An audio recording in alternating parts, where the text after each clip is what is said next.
Father, would you mind to introduce yourself, first your name and who are in charge parish? My name is Tawh Patrick Brankin, and for the last 4 years I have worked with the Zomi community here in Tulsa. Right now I assist the bishop at his chancelling office, but I am also the administrator of TONU SIANGTHO LUNGDAM. Father, I heard that you guys enlist the Zomi community from the beginning to until now, the present. So how did you meet these people and how did you guide them? I remember very well the time when I met the first Zomi. It was on Holy Thursday. It was in the year 2009. And it was you, Gregory, who came up to the bishop at the cathedral after we had been praying following the Mass. You mentioned that there were 25 young Zomi men who needed to come together to deepen their faith because there was a danger that they would lose their faith because of not being able to pray together, not have Mass together, not have their confessions heard. And you asked if the bishop would assign a priest to work with the Zomi people. And the bishop turned to me and he said, "Monsignor, I'm asking you to do this. Would you do it?" And I said, "Bishop, I will do anything that you want, but I will be especially happy to work with the Zomi people." It took about 2 weeks and we began to say Mass. It would be on Divine Mercy Sunday. We celebrated the first Mass. Every week, men from the Zomi community would help me learn to say some of the words so that I could be able to pray it better and hear confessions. And so since 2009, we have had the Zomi community here. And then in 2012, the bishop gave us this building and said, if you can fix it, you can have a parish. And so we spent the whole summer of 2012 in cleaning and preparing and fixing this building, which had been a church but had been abandoned for many years. Further, I also heard that you speak Zomi language or dialects. So how did you learn that one? No. Could you mention a little bit? I heard that and I saw that you are reading the Bible in Zomi dialects or language. I love hearing Zomi. When I hear people speak Zomi, it makes me happy, but I am not yet able to speak it right. I can read it and I can say the Mass in Zomi, but I'm not yet able to preach. But that will come. Sooner or later I will be able to learn enough. Like, because of you, the Zomi Catholic get this parish. These 4 years, how did you go through with these people, a small group, and then offer them and get them a parish? And what is your feeling, and can you tell me a little bit of the sacrifices and whatever you faced, problem, hard times, any hardship? The people call me Tawh, Father, and I am the father.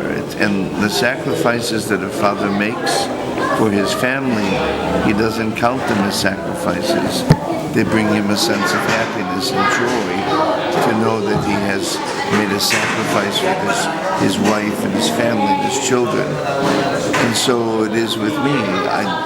I look back and I say I have never made sacrifices. I have gotten far more from the Zomi people in terms of love and happiness than I have given to them. The people have grown in their faith, but their faith has always been deep. Their faith has always been outstanding. And their willingness to live the faith has brought joy to me as a priest. The fact that I hear an hour's confessions every week, the fact that we have prayers and devotions and benediction stations, all of those things make a priest feel happy.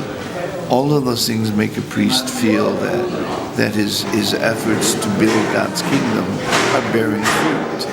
Every time I baptize a baby, every time we celebrate a marriage, I'm instructed again by God.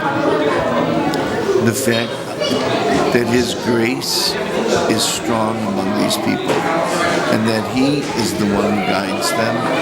He is the one that strengthens them. All we need to do is to be faithful to Jesus. All we need to do is love Jesus, and He does everything for us. He is our strength, He's our hope, He's our life. And it's true whether we are Americans or whether we come from LUNGDAM. We depend upon Jesus for everything.